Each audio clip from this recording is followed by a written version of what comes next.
Boa tarde! Esse é o Jornal Global News que traz para você tudo o que aconteceu em Poções e região, no Brasil e no mundo.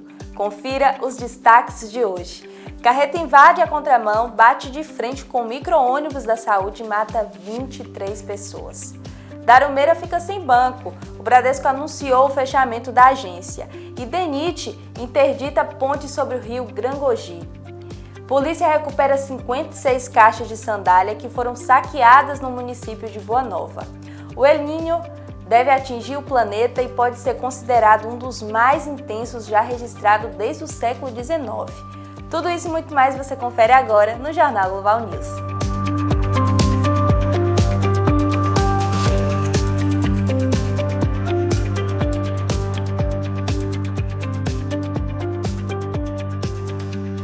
Uma carreta que trafegava com uma câmera ligada mostra o momento em que um carro invadiu a pista contrária e bateu de frente com outra carreta e provocou uma sequência de colisões que terminou com uma explosão na BR-163, em Bandeirantes, no Mato Grosso do Sul. O acidente deixou 4 pessoas mortas e 6 feridas. Nas imagens é possível ver o carro seguindo pela rodovia até entrar na pista contrária. O veículo colidiu com uma carreta que carregava couro. Com o impacto, a carreta saiu da pista e atingiu outra carreta que transportava combustível e seguiu no sentido contrário. Na sequência, ocorreu uma forte explosão. O trecho ficou interditado por mais de 10 horas. Uma carreta que transportava um caminhão interditou totalmente a rodovia Fernão Dias da BR-381 em Vargem, São Paulo, na divisa com Minas Gerais, na manhã do dia 18. Segundo a concessionária Motiva Minas, São Paulo, 2 pessoas morreram. Uma terceira pessoa ficou ferida e foi socorrida. A concessionária foi acionada às 10h24 para atender a ocorrência na altura do quilômetro 4.1, no sentido São Paulo. O casal que morreu estava em um carro que ficou completamente destruído.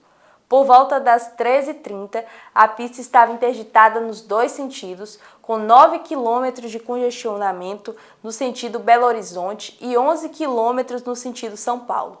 O motivo foi o excesso de altura que provocou a batida e o desabamento da passarela. A polícia mira suposto esquema de pirâmide em igreja de Niterói. A Polícia Civil do Rio de Janeiro cumpriu 39 mandatos nos estados do Rio de Janeiro e em São Paulo na Operação Golpe da Fé. Segundo as investigações, o religioso usava influência sobre fiéis para captar investidores. A polícia identificou movimentações superiores a 8 milhões de reais entre 2022 e 2025. De acordo com a polícia, o esquema era liderado por Roberto Vieira Soares, da Igreja Apostólica Vida e Adoração, e ficou conhecido como Banco do Pastor. A Justiça determinou o bloqueio de 8 milhões de reais e a apreensão de bens de luxo. O Diário Oficial da União publicou nesta terça-feira, dia 18, a resolução do Conselho Nacional de Trânsito, o CONTRAN, com novas regras para a fiscalização da lei seca. A resolução atualiza os procedimentos usados pelos agentes de trânsito e regulamenta também a possibilidade de testes para identificar outras substâncias psicoativas. Uma das principais mudanças é a criação de uma etapa inicial de triagem. Nela, os agentes poderão usar equipamento de pré-teste ou teste passivo de alcoolemia, quantidade de álcool etílico presente no sangue, para verificar possíveis sinais de presença de álcool. Se houver indicação positiva, será necessário seguir os procedimentos previstos na regulamentação para confirmar a situação. Esse primeiro resultado não poderá sozinho gerar uma multa, nem comprovar que o motorista dirigia sob influência de álcool. O texto também estabelece regras para o uso de equipamentos destinados à identificação de outras substâncias psicoativas. A fiscalização pelas autoridades de trânsito com os novos testes só vai acontecer após a certificação dos aparelhos e dos procedimentos. Um acidente entre um micro-ônibus e uma carreta deixou 23 mortos e 5 feridos na madrugada de 19, na BR-373 em Ipiranga, nos Campos Gerais do Paraná. As informações são da Polícia Rodoviária Federal. Segundo a Via Araucária concessionária responsável pelo trecho, Os mortos são 21 adultos e 2 crianças. A maior parte das vítimas ocupava o micro-ônibus que era da Secretaria de Saúde da Prefeitura de Imbituva. O condutor da carreta, que é de Erechim, também morreu. Evidências apontam que o caminhão teria invadido a pista contrária, colidindo frontalmente com o micro-ônibus. As circunstâncias estão sendo analisadas através do levantamento no local, disse a PRF. O acidente aconteceu por volta das 3h30 no quilômetro 209 da rodovia e provocou interdição total do trecho, que é de pista simples. Segundo a PRF, a carreta seguia no sentido de Canabei para Prudentópolis e o micro-ônibus da Secretaria de Saúde viajava levando pacientes de Imbituva para hospitais da Grande Curitiba. Moradores de Darumeira realizaram, na tarde da segunda-feira, dia 17, um protesto contra o fechamento da agência do Bradesco no município. A mobilização reuniu clientes e moradores preocupados com os impactos que o encerramento da unidade poderá provocar, principalmente para quem depende do atendimento bancário presencial. Olá, Jeripiaú, estou aqui com o povo, realmente lutando por uma causa justa, que é a causa do nosso Banco do Bradesco, que no dia 21 está querendo fechar as portas. Nos ajude, pelo amor de Deus. Nós só tem esse banco aqui em Darumeira. Olha pra aí, gente. Olha os aposentados, os idosos, os funcionários públicos, todo mundo que depende desse banco.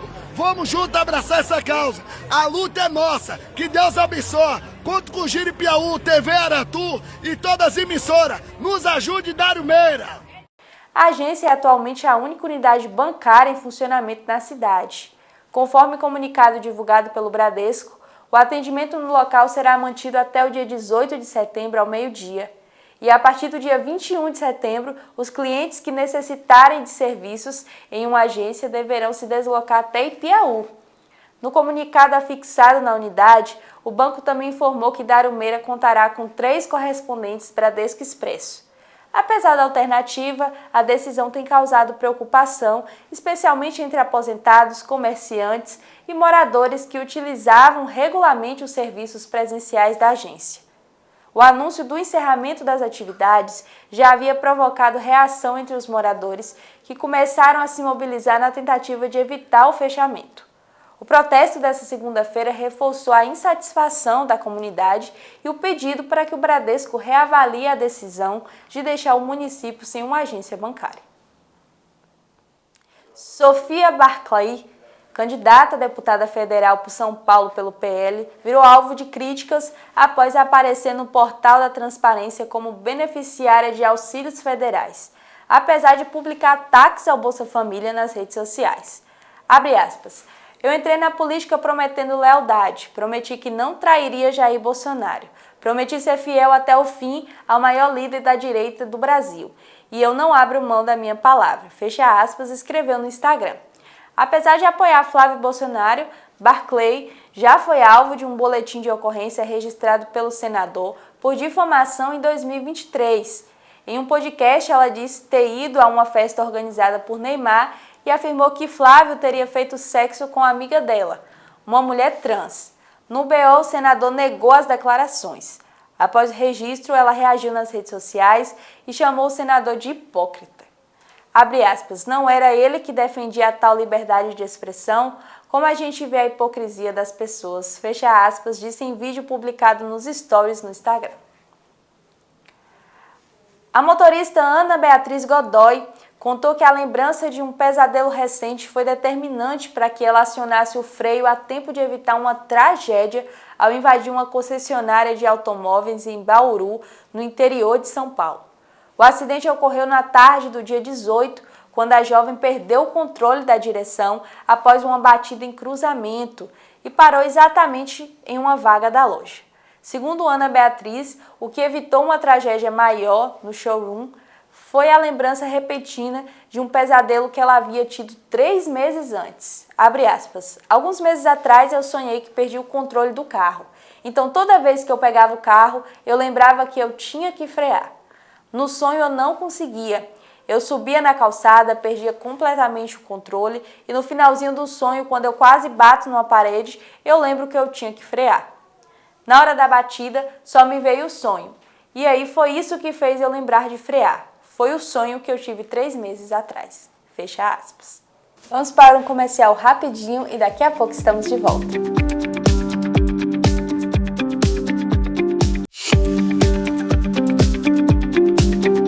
Voltamos com mais informação para você. Um dentista recém-formado, morador de Vitória da Conquista, ficou ferido após o carro que dirigia capotar as margens da BR-116 na terça-feira, dia 18, em Planalto, logo após a Praça do Pedágio. Segundo a Guarda Municipal, o motorista teria perdido o controle da direção, atravessado para a pista contrária, capotado as margens da rodovia. Segundo informações, o condutor estava retornando de uma entrevista em Poções e seguia para a Vitória da Conquista quando ocorreu o acidente. Ele recebeu o atendimento do SAMU 192 e foi encaminhado ao Hospital de Planalto para avaliação médica.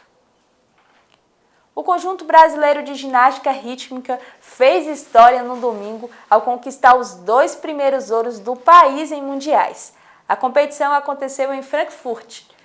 As brasileiras venceram tanto a série de 5 bolas, ao som de Feeling Good, quanto a mista de arcos e maçãs, embalada por Abracadabra de Lady Gaga. Nas duas, com 29.450 pontos, as maiores notas da temporada. Assim, juntamente com o bronze conquistado no conjunto geral, o resultado não poderia ser melhor, pois a equipe garantiu antecipadamente a vaga nos Jogos Olímpicos de Los Angeles em 2028. É a melhor campanha brasileira da história na competição e o país entrou para as potências da modalidade, consolidando o status de favorito ao inédito pódio olímpico em Los Angeles. O conjunto verde e amarelo lidou bem com o peso do favoritismo, principalmente graças a 2 fatores. Primeiro, um trabalho integrado da equipe multidisciplinar, cuidado do corpo e da mente das atletas e depois a experiência de uma equipe madura que carrega a base das Olimpíadas de Paris 2024. Duda Aracaki, Sofia Madeira e Nicole Pírcio estiveram nos Jogos. O Ministério Público da Bahia moveu uma ação civil por ato de improbidade administrativa contra o ex-prefeito de Bom Jesus da Serra, Jornando Vilas Boas Alves, e o contador Gileno Guimarães Fernandes. Segundo o promotor de justiça, Ruano Leite, os dois teriam elaborado uma ata falsa para simular a realização de uma audiência pública obrigatória sobre o cumprimento das metas fiscais do município. O documento foi inserido no sistema do Tribunal de Contas do município, o TCM, como comprovação do evento, que na verdade nunca aconteceu. Ainda conforme o inquérito, as pessoas que apareceram na lista de presença afirmaram não ter participado da audiência, enquanto outras não tiveram vínculo com a prefeitura para terem participado de tal evento. O Ministério Público pede que os dois sejam condenados às sanções previstas na Lei de Improbidade Administrativa. Gilbson Contrim Júnior, condenado por um homicídio em São Luís, onde matou um homem a tiros em agosto de 2022, em um centro comercial, o Tech Office. O crime trouxe à tona suspeitas de um esquema de desvio de dinheiro público no Maranhão. O mesmo entregou à Polícia Federal um papel escrito à mão, com números de processos, uma etiqueta que acompanhava um maço de dinheiro vivo e o vídeo de um carro. Estão entre as supostas provas documentais que, segundo ele, podem ajudar a comprovar a participação do grupo do governador Carlos Brandão, do MDB, em crimes. O governador e familiares combinavam um esquema que consistia em procurar empresas que tinham valores a receber de governos anteriores e combinar o pagamento na atual gestão, desde que os empresários devolvessem uma parte do dinheiro, além de negociar o transporte dos valores. Antes de Gilbson Júnior e seus familiares decidirem contar sua versão e implicar políticos nos crimes, o assassino teria recebido pagamentos mensais em dinheiro vivo para ficar em silêncio, de acordo com sua defesa. Bom Jesus da Serra apresentou um avanço na educação e alcançou o segundo lugar do IDEB entre os 24 municípios que integram o NTE 20, ficando atrás apenas de Belo Campo. A nota do município passou de 4,5 em 2023 para 5,5 em 2025, um crescimento de 1 ponto. Um dos destaques desse processo de transformação na educação municipal é a implantação do ensino integral. A iniciativa ampliou o tempo de permanência dos estudantes nas escolas e trouxe uma nova perspectiva para a educação municipal, com mais oportunidade de aprendizagem, atividades pedagógicas e desenvolvimento dos alunos. A conquista é resultado do trabalho realizado por toda a comunidade escolar, envolvendo professores, gestores, coordenadores, profissionais da educação, estudantes e famílias. A culminância dos cursos FIC no Instituto Federal Campus Poções, na sua primeira fase de implantação, se deu de forma magnífica, para ilustrar ou colocar em prática o que foi ensinado nesses 4 meses. O diretor-professor Alexandre Rogério criou a Semana do Empreendedorismo. Foram 3 dias de atividade com feira de produtos e serviços organizados pelos alunos. Palestras com profissionais renomados como Cícero Neri, com o tema Vender não é sorte. E os professores, o professor doutor Diego Eric Cerqueira Souza e Cruz e da professora mestra Nádia Leite, mostrando o caminho de como usar o IA e as mídias digitais para impulsionar seus negócios.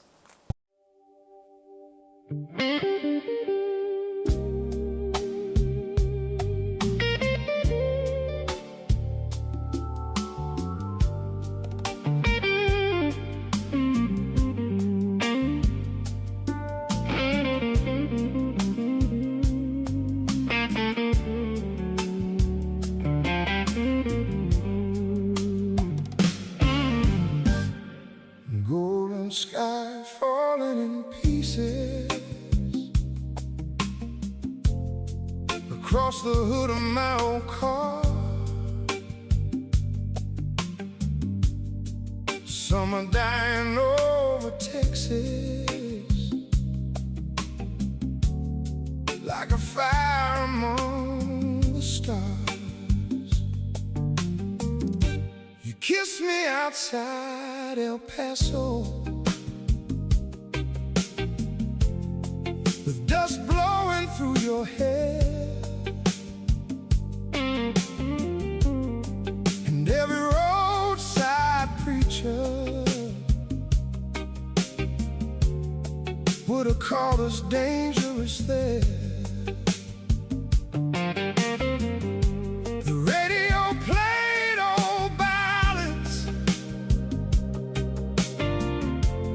slow enough to break a man,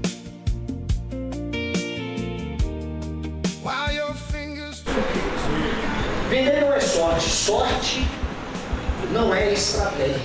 Estratégia é o caminho que você percorre para chegar até o seu objetivo final.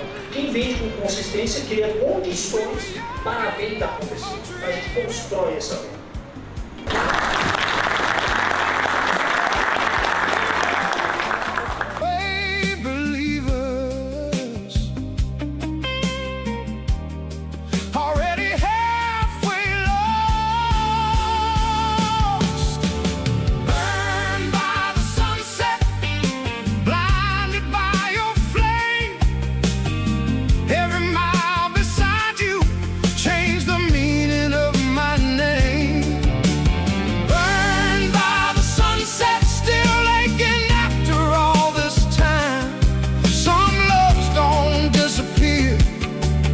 Just glow beneath the night.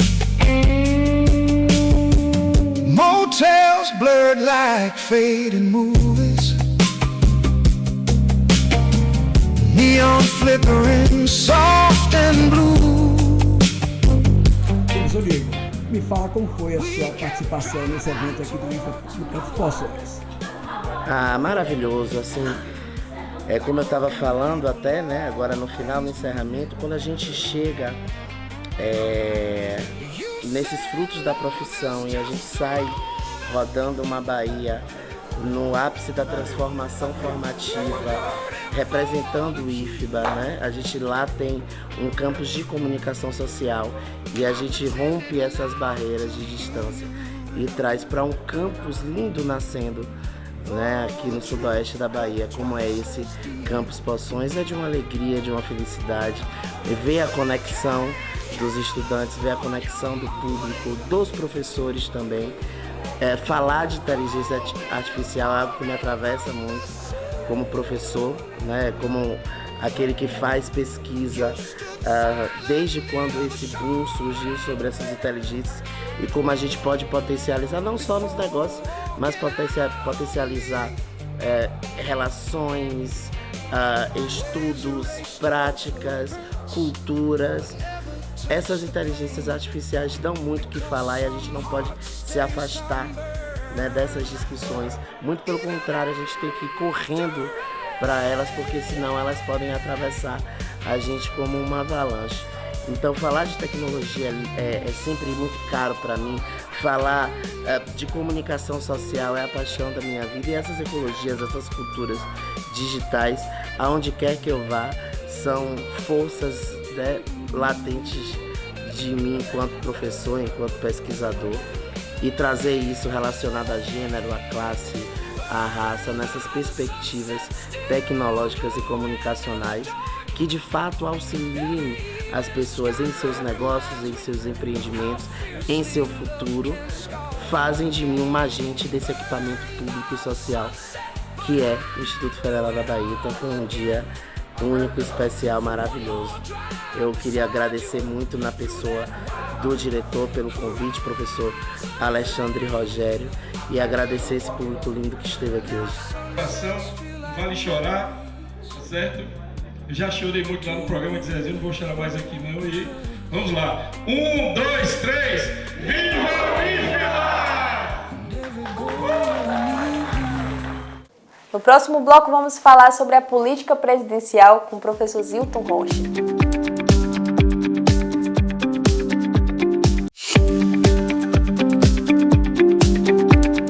Voltamos! Preparado para saber mais sobre a política?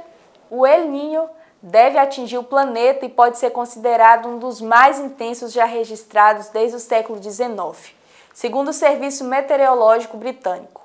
O órgão classificou o fenômeno como sem precedentes e alertou para o risco de agravamento de eventos climáticos extremos.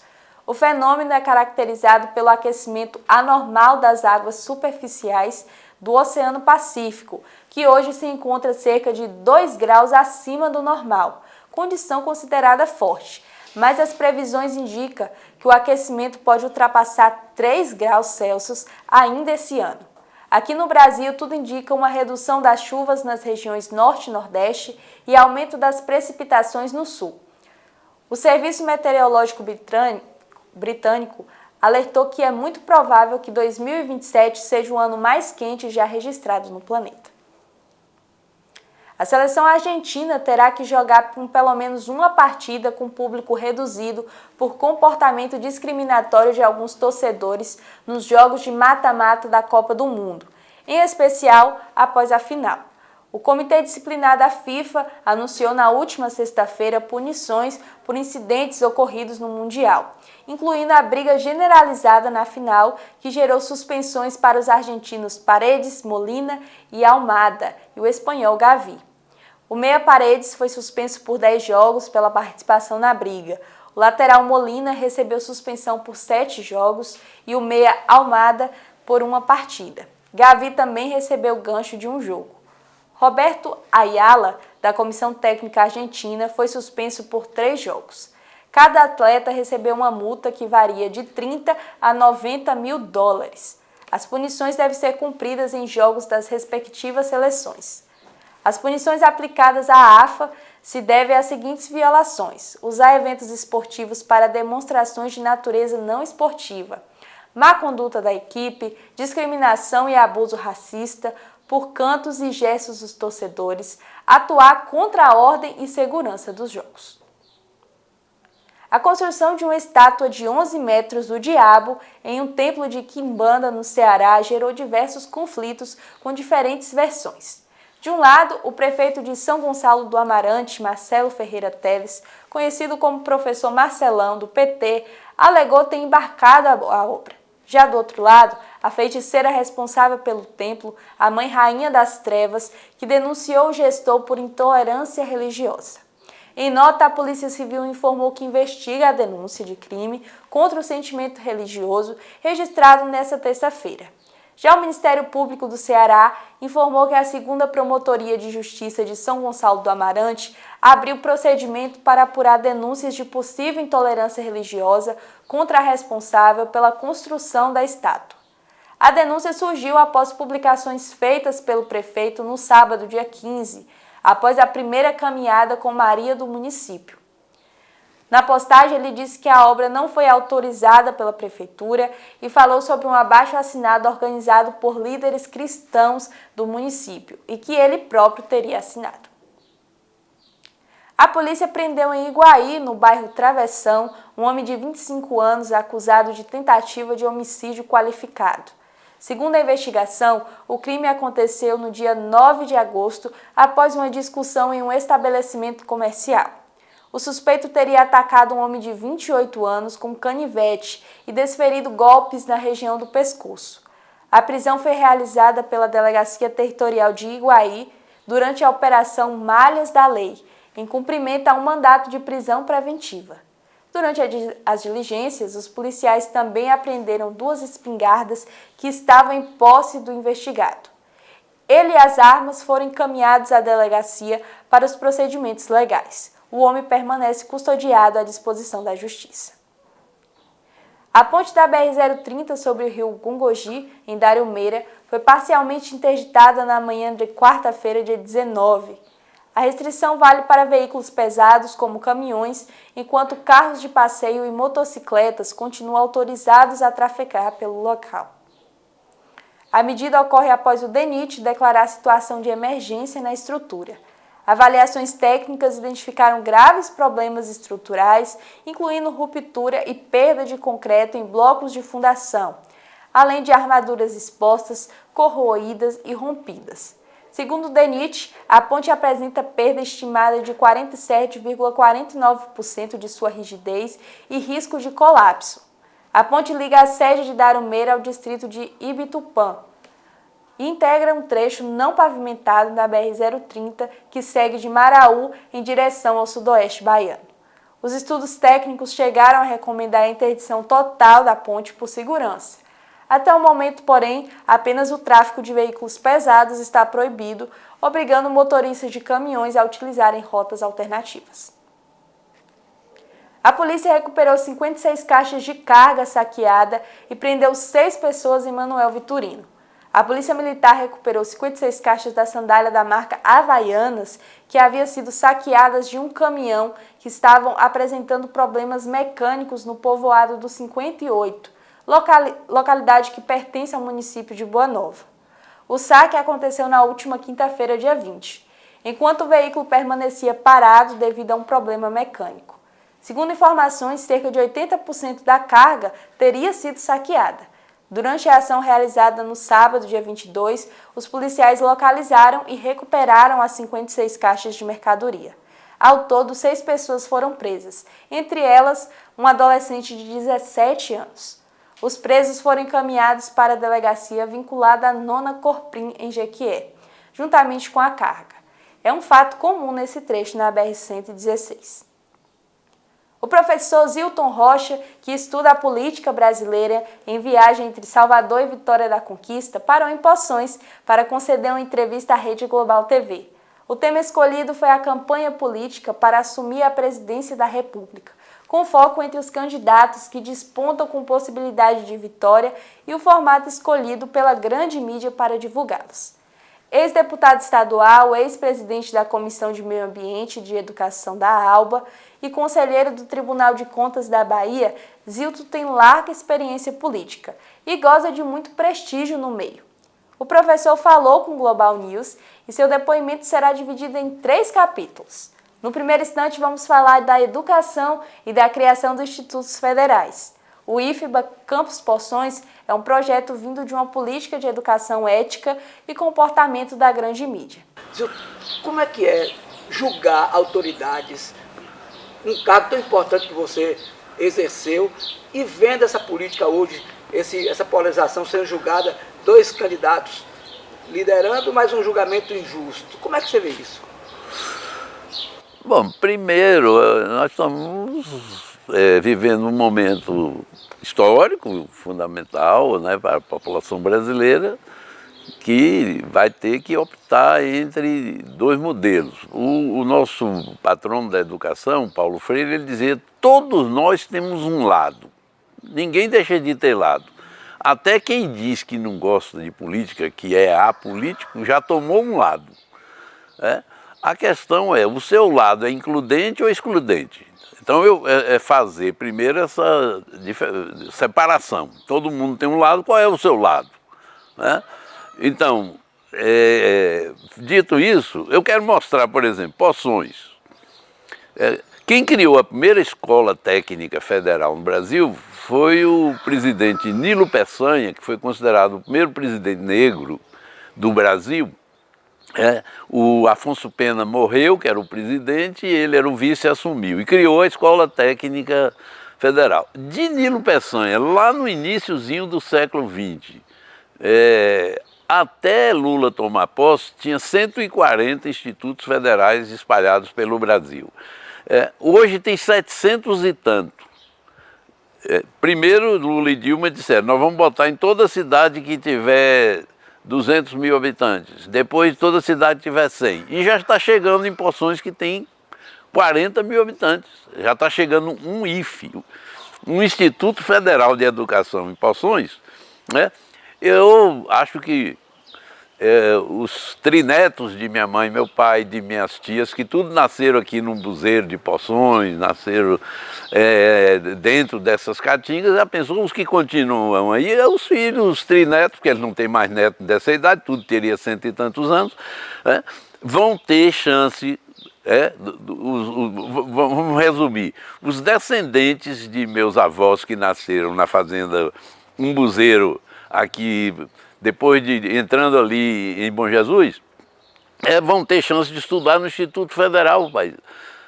Então nós estamos vivendo um momento que a população vai ter que escolher.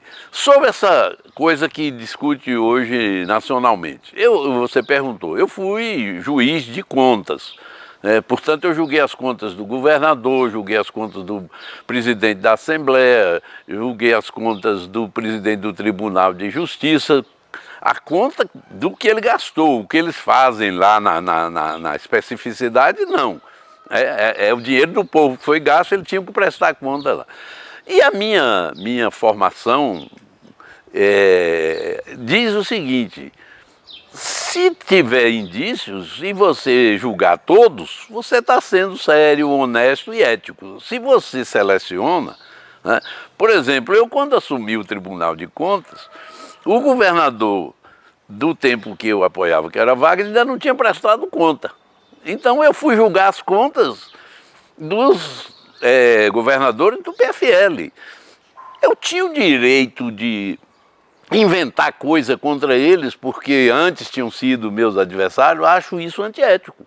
Né? Eu tinha que julgar as contas pelos dados que estavam ali na minha frente, pelo que os técnicos do tribunal levantaram. Então, quando eu, que fui juiz, vejo fazer seleção, eu digo: não respeito esse juiz, porque ele não pode julgar só um lado. Né? E já que você tocou, eu vou me permitir falar disso. Como é que você quebra o sigilo bancário, telefônico, de tudo de uma pessoa que supõe que está fazendo tráfico de influência, e outro que recebe 100 e tantos milhões, ou pelo menos já entraram 60 milhões, outro que tem mansão de 6 milhões, outra de não sei quanto, que recebe influência, quem recebeu dinheiro para a campanha, e não apura, não quebra. Você considera sério um juiz que age assim? Na minha opinião, agora como cidadão, não sou mais nada do ponto de vista de exercer de cargo, mas acho que não é correto. Eu acho que cabe à população, e eu sou professor, você me chamou de professor, me honra muito, e fui professor de humanas, de história, de geografia, e minha maior preocupação não era o aluno decorar nada, era ele aprender a fazer uma leitura crítica do que ouve, do que vê, do que mostram, né, e tal. Então, O que a população, e eu espero que aqui, que é a minha terra, né? Quando eu nasci, Nova Canaã era Poções, né? Tenham esse cuidado. O que é melhor para quem é de Poções, de Conquista, de Jiquié, de Bom Jesus, de Mirante, de Boa Nova, enfim, dessa nossa região e do Brasil inteiro? O que é melhor? É alguém que, onde não tinha luz, botou luz. Fico feliz quando eu vou lá num buzeiro encontrar meus primos, eles dizem, poxa, além de eu ter luz dentro de casa, tem um poste na frente de minha casa. Tá aqui, ó, eu bebi a água daquelas lagoas ali, onde meu pai e minha mãe foram criados. Eu agora não bebo mais aquela água, eu tenho uma cisterna, que eu bebo água de chuva limpa. Quanto vale isso? Entendeu? Então é nesse aspecto que eu acho que a população tem que ponderar e ver o que é melhor para si, para seus filhos, para seus netos e etc. E acho que esse momento é decisivo, as pessoas têm que tomar posição clara do que quer. O Jornal Global News fica por aqui. Te vejo na próxima semana nesse mesmo horário. Até mais.